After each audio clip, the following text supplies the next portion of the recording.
breaking down all the plays and getting you in the action. We've got you covered all season long. Welcome to the BCSN Nation podcast, powered by Marco's Pizza. All right, everyone, we are set and ready to go on the first edition in the new year. 2023 is here, and the BCSN Nation podcast, powered by Marco's Pizza, is back in action. I am Justin Feldkamp, alongside our BCSN studio high school basketball analyst, Deon Thompson. Deon, your first soiree into the podcast. Are you excited? Oh, man, extremely excited. You know how it goes. I mean, first of the year, get a chance to work with you. By the way, thanks for the shout out on the fashion consultant. My family thought it was hilarious, so I appreciate it. He is a fashion icon within the 419. He dresses for success.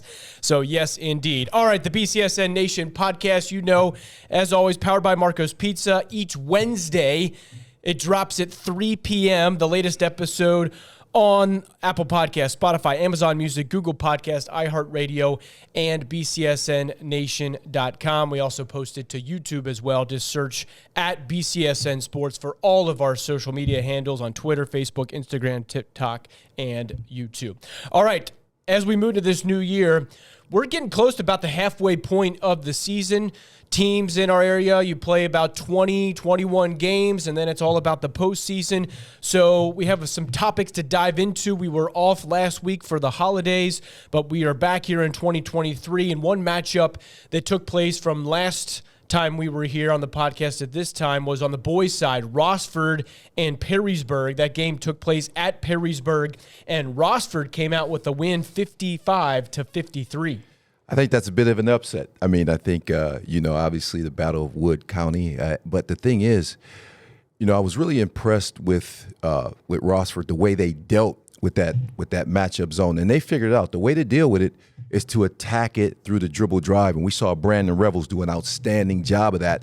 And when he did that, that allowed some of those guys to knock some of those outside shots down. The Murphys and all those guys really did a good job. So yeah, Revels had 21 points. Derek Forrest, the big guy in the middle, headed to Indiana State next year. He had 11 points.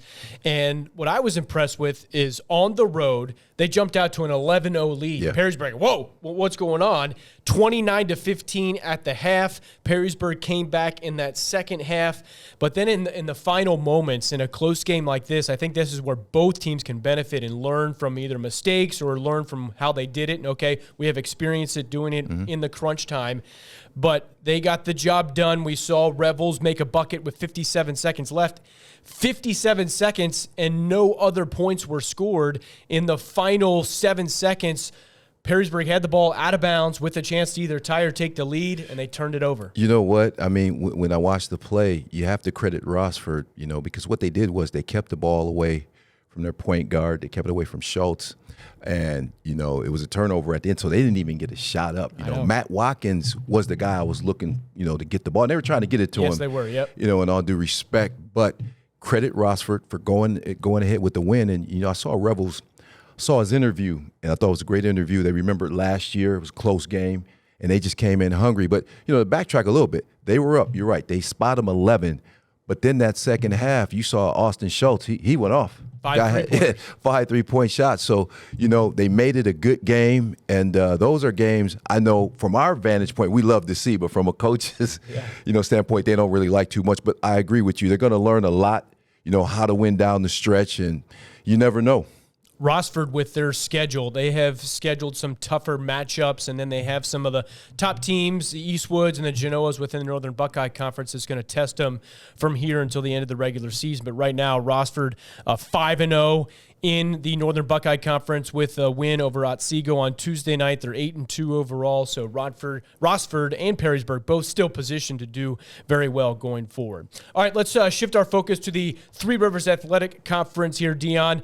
Central Catholic, one of several area teams that played either in local holiday tournaments or went on the road to some warmer weather, and that's what Central Catholic did. They went to Arizona in the Phoenix area and played in the Cactus Jam tournament.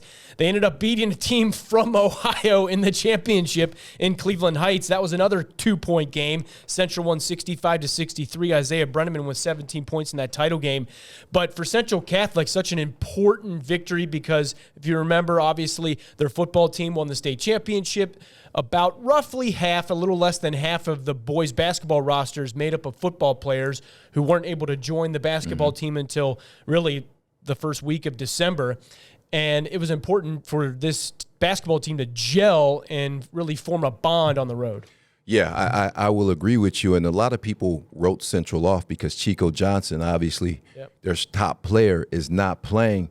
But I saw the interview also with Isaiah Brenneman, who did an outstanding job. I believe he made all-tournament. He and Michael Greenlee, they said, hey, we decided we're going to play tough. We're going to come together. Somebody had to step up, and that's exactly what they did. So you got to credit Coach Floyd for having those guys buy in. And if you listen to their moniker, it's about toughness. And that's one thing the football players, they bring. They're going to bring, yeah. They're going to bring that toughness. When I look at Central Catholic, that's that in the winning tradition. See, people don't like to talk about this, but there is something to be said for when you have a winning culture. Oh, yeah. And that's what Central Catholic has managed to do, and they've surprised everybody, and they're at the top of the conference right now. They have definitely said, okay, we're here. And keep in mind, they've gone on 2 long tournament runs into the regionals the last 2 seasons. So they have some guys who have been there, done that. And yes, there are some new faces or at least increased roles for some guys who maybe not gotten a whole lot of playing time last year. But that's the nature of high school hoops. But yeah, they definitely did what they needed to do on the road to get a Cactus Jam win. So hats off to the Irish as they continue their approach here in the Three Rivers Athletic Conference. Let's go to the Toledo Area Athletic Conference. The TAC, Emmanuel Christian, won their Warrior Classic. Those games were played at Lourdes University, and they are off to a solid 8-1 start. We saw Jerry Easter Jr. He's been scoring 30-plus, 40-plus points a game, but they have lived up, in my estimation, to the expectations. They're off to that 8-1 start, undefeated in the TAC. Yeah, I mean, when you have a player of Jerry Easter's caliber, in that league, obviously, they're doing what we expected them to do. But there's other players, too. You got Jalen Brown. You got the freshman Nate Miles, who's also contributing. You got the big guy inside. So they have a great combination to probably do some things, not just in our area, but maybe get down to Columbus. I think if they can stay together. I'm always curious when you have a star, and you could argue that Emmanuel Christian's Jerry Easter Jr. is a superstar when it comes to the national rankings for his age group. Okay, how much attention is he getting as opposed to coming together as the team? Yes, in the game of basketball with 5 players on the court, you can have a guy take over the game and will your team to a win, but I still think that chemistry element plays a key role when you get deeper into the postseason where you have some top-tier teams that you're going against. Yeah, and we do know, there's obviously some things going on, over there, but they seem to be managing it well, at least from my vantage point when I watch the team. And Jerry is the point guard, so that helps a lot. And he's also unselfish. So he's a guy that kids don't mind playing with because, he will dump it off and he lets everybody get active and get involved. So, like I said, and they've played a pretty tough schedule as well. Yeah. So they're going to be battle-tested. They're going to be ready. If they can stay healthy, I think that's one of the teams in our area that can get something done. And if they can kind of leave the distractions, the off-court distractions away, who knows? Yeah, easier said than done. And we saw Jerry Easter's injury last year kind of derailed them, and they didn't go deep in the playoffs at all. Okay, we're going to get to 2 more boys' side topics within our question of the week segment. But first, I want to get to a couple girls' basketball notes. Notre Dame Academy made it to the championship game of a tournament that they played in over the holiday season in Hammond, Indiana. They ended up losing to Detroit Edison 49-29 in the championship game. But for Notre Dame and Coach Travis Galloway, for a perennial power within our area. They've had a number of Division I college athletes come through there.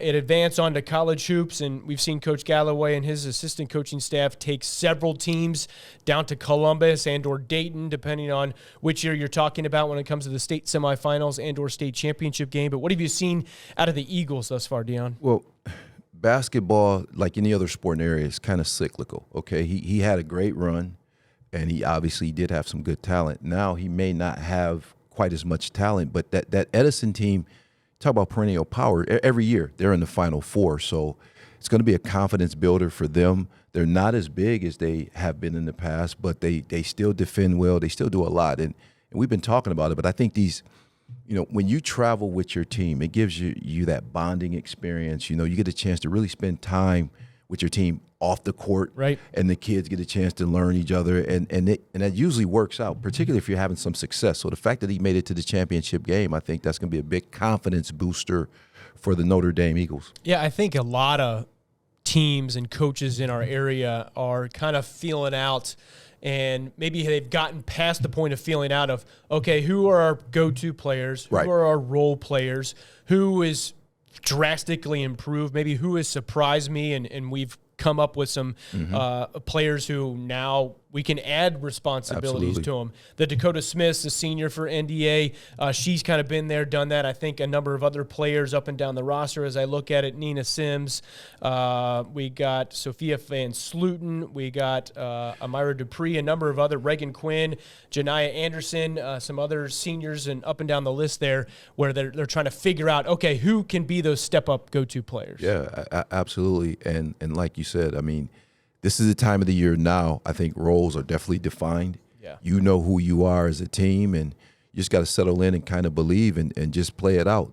Because, like I said, you know, in the past, they have a tradition of winning too. So I never underestimate that, because those young girls probably were on JV or, you know, whatever the case may be, when some of those top players, when Grace was there and things like that. So they've played against top competition. They're not going to be intimidated. Yeah, and it looks, as of right now, Central Catholic, Notre Dame, Fremont Ross, the top three contenders within the girls' side of the track.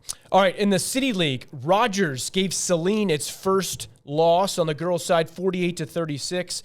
Bria Johnson had 22 points, and we know Lamar Smith. We know 𝗦𝗽ihe Cook. 𝗦𝗽ihe Cook dropped 31 the other night, in case our viewers out there didn't see that, a career high.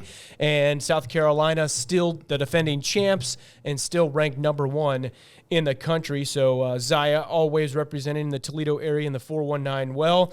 But with Rogers, we have seen Rogers and Start be at the top. Start has been reinvigorated with Dane Franklin, their head coach on that side. But don't take Rogers lightly, even if they don't have that preeminent talent. You know, for the longest time, I think, and Coach Galloway was also a victim of this, you know, when you have great players, some people want to discount your coaching ability. And I think Coach Lamar Smith is an outstanding coach. He's been able to take some, and he has a young team as well. There's only like 2 seniors on this Rogers team. Yep. So you have to watch out. You know, it's good and bad. Sometimes you play the young guys are going to make some mistakes that you have to live with. But when you get those young guys' confidence, when they start believing that they can win, particularly taking out an undefeated team, that's going to propel them. We don't know what's going to happen, but I do expect to see them start probably in the finals. Yeah, I think that you mentioned the 2 seniors, Mila Williams and Savannah 𝗦𝗽ihe. Coach Smith has been known to say, okay, I don't care if you're a freshman or a sophomore. If you're one of the top 5, you're going to play. I like that about him, one way or another. So I do like that, whether he's taking gruff from parents or not. But I appreciate the fact that, hey, this is varsity basketball. The best players are going to play, no matter if you're a freshman, sophomore, junior, or senior. All right, so Rogers and Start on the girls' side. We think that we're going to get to the boys' side on the City League right now with our question of the week. It's time for the BCSN Nation Podcast Question of the Week. Send us your question on Twitter, Instagram, or Facebook using the @BCSN Sports and #BCSN Podcast. All right, we got 2 questions of the week. So we're going to start on the City League side, Deon. We got Scott and Start playing this Friday. So both teams coming into this one with undefeated 4-0 league marks. Start with a 6-3 overall record at last check. Scott has played a few more games. They're 6-6 overall, but both undefeated. And based on the standings thus far, and not only the standings, but the point differential within the games that we've seen thus far in the City League, it's pretty much, in my opinion, a no doubt. It's 100% going to be starting Scott, not only in the first week of January, but come towards February. Ooh, see, I got some friends in the City League that coach. Hey, you guys heard him say that. What do you got? Counter it. Well, here's the thing. I will say this. I think Start is probably the best team right now. I mean, you got Stone Edwards and Hightower. Those guys are very high-level athletes. Those guys defend very well. Start has always defended well and played tough. Yep. And they've played a good schedule as well. So We do know Start's going to be there. I know they play this week, correct? Yeah, Friday night. So who do you think has the edge in this type of matchup? I'm going to say Start. I'm going to say Start. Until you knock them off, you have to go with them. And I think if you're Scott, you want me saying this. Yeah. Because now you got some billboard material, Correct. But I think Start. I think Hightower and Edwards, they're too much right now. Yeah, and both seniors. Yes. Both seniors who have been battle tested. And Coach Matthew Wortham, he has my utmost respect and admiration for what he's been able to build at Start and all the things that he's done, not only on the court, but off the court. I've run into a couple of times at Toledo Mud Hens games when he and his program are staffing one of the concession stands to help raise money for their basketball program to allow them to get opportunities that maybe other City League programs or other schools in our area are unable to travel or take trips. They're out there. They're not just taking charity. They're out there working for it. No, and also, Coach Wortham just had a loss, so we definitely want to send our condolences out to him. So he's going to be doing it with a heavy heart this week. But you are right. He does a lot of things off the court for his guys, just so they could have an experience. I remember, because I'm friends with him on Facebook as well, and he's like, some of these guys have never flew an airplane. So forget basketball right now, as we learn. There are bigger things, more important. And he's getting these guys an opportunity to travel and see the world. So my hats definitely goes off to Coach Wortham. And they're going up against the Scott team that had a number of football players also join the basketball program. Daryl Barnett Jr., a junior guard position player, has come up and played really well. Carnell Smith, Champ Smith, was the quarterback on the football team. He is on the roster as well for Coach Christopher Weekly. And it's a program that, in a school that has the athletes, just kind of continue to develop them. And you talk about that winning culture at Central Catholic. Flip that to Scott in kind of building that up. And I always appreciate programs, whether it's baseball, basketball, football, soccer, volleyball, whatever the case may be, the building blocks. You're not going to flip a switch and go from a football team going from 0-10 to 10-0. That's not going to happen. What I appreciate is the building, because that's how everything else is in life. Build. People go through that process. You got to go through it. And the thing about Scott, if you've been around as long as me, I remember when Scott was the premier team. I mean, they have a serious history of winning in everything. So you're starting to see a lot of alumni come back. Matter of fact, Carnell Smith himself, Dr. Smith, he played at Pitt. He was a part of the city championship Scott basketball team for 2 years. So he understands exactly what it is and what it takes. And to see those guys now, like you said, the way they flipped it on the football field, Coach Rashawn Wilson did a great job. And what I like now, those football guys are going over to play basketball. See, sometimes at like a smaller school, when you don't have a lot of boys, you have coaches pulling and jockeying for them to do this year round. So they seem to have that piece together and that cohesion amongst coaches from different sports. And I think that's going to help them. You couldn't have touted that from a higher mountain for me, Deon, because I'm a huge advocate for playing multiple sports at the high school level. A small percentage of kids at the high school level go on to play in college. Absolutely. So to diversify, to get different coaches, to give your muscles rest from repetition from one sport to another, to develop more friendships with other kids who might not play another sport, but maybe you do.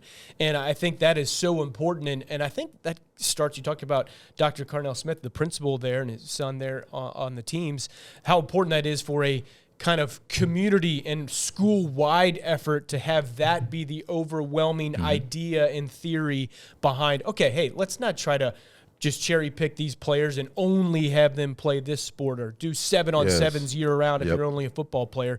It's beneficial for the whole school and the whole community. Absolutely. And like you said, it gives a chance to give those muscles a rest. You'll find when kids start getting injuries, they play one sport all the time, and they're not developing different muscles. Now, obviously, I think, once you get to college, you got to make a choice. But through high school, you should be able to play it all, and the coaches should be on board with it. So I think we agree on that, Justin. Yeah, and I think a lot of college coaches who are recruiting these kids are also pro multi-sport athletes, so they want that. Listen, I remember my son, obviously he had played in the Big Ten.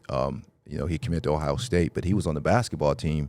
Didn't play much, but one of the coaches came to watch a basketball game. They like to see that, and that's what people don't understand. Some people think you have to specialize in a sport. Obviously, you're probably going to be better at one than the other, but why not play the other sports? Have some fun. Give your body a break. Make some friendships. And like you say, get around different coaches.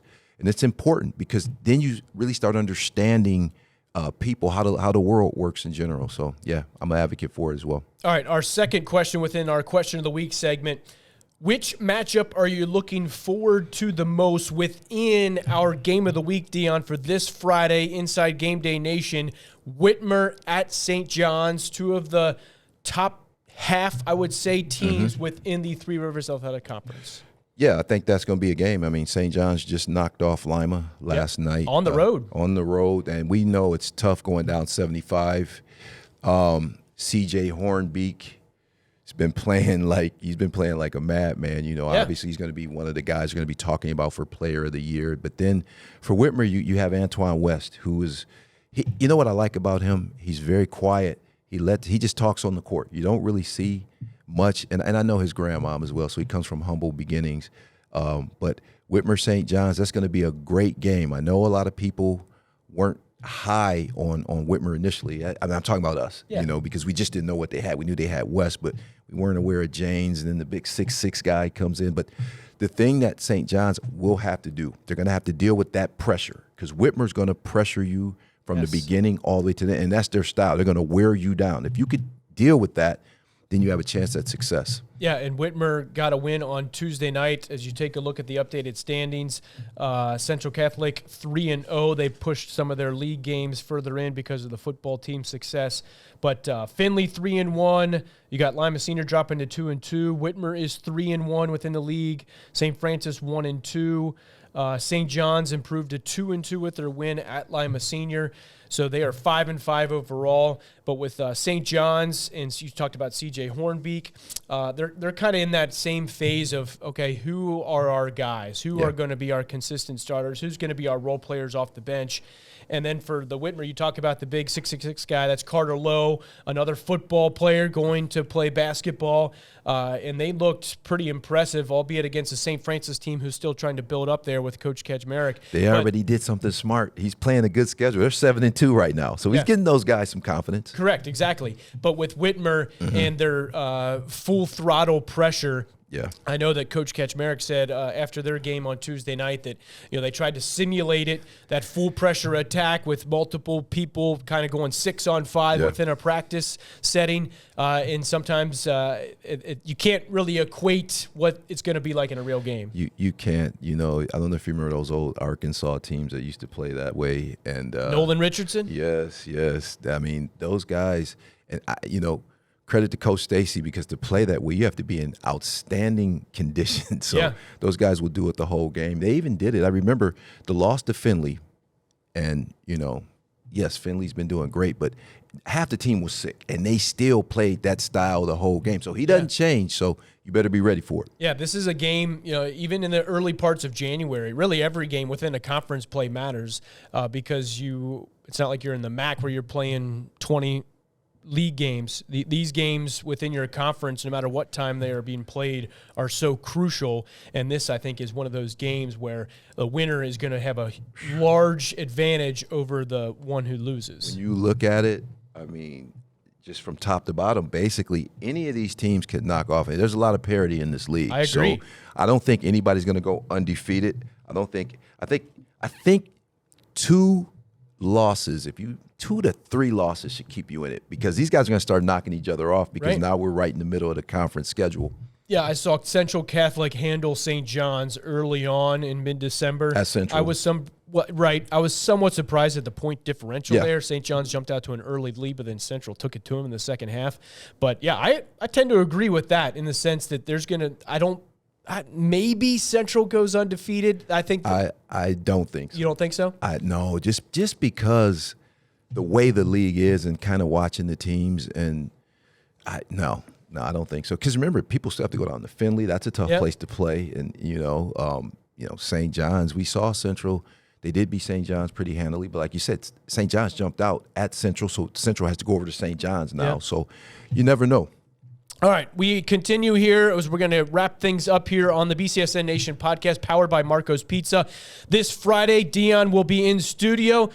It's been a little off season, if you will. You and Rhett and Joel haven't been all together since I think mid-December, so you guys will be back at it on Friday, all together, the trio again. Oh, I'm excited about it. I mean, we were supposed to go in, but we had some weather issues and things like that. But yeah, it's going to be nice, and I want to thank everybody for supporting and watching. I get a lot of text messages, a lot of inboxes, so continue to watch us, and yeah, we're gonna do our thing like we always do. Game Day Nation, 7 o'clock to 10 o'clock, and then Game Day Nation overtime, 10 to 10:30 on BCSN 2. That is because we got the Toledo Walleye on BCSN 1 this week on Friday, taking on Kalamazoo. Some other games in addition to the Whitmer St. John's game that Deon and I were just breaking down. We also have Bowling Green at Northview, Blissfield at Bedford, Anthony Wayne, Napoleon, Bowser at Waite, St. Francis Clay, Willard, Huron. On the girls' side, we got BG at Northview, Anthony Wayne, Napoleon, Clyde at Perkins, Willard at Huron. Hockey as well, St. Francis versus St. John's. All of those coming up on Friday, where you're into the Northern Lakes portion of the schedule, and with varsity girls, varsity boys play back-to-back, so it's not the standard all-boys freshman JV varsity through the month of January. Varsity, both girls and boys side within the NLL. So we'll be looking forward to all of those matchups as we continue here into the new year on the BCSN Nation podcast and Game Day Nation on Friday nights. For Deon Thompson, I'm Justin Feldkamp. Thanks for getting back in the saddle with us. Our thanks to 𝗦𝗫𝗀𝗶𝗵𝘵 Pizza, as always, for powering the BCSN Nation podcast. We will see you next week.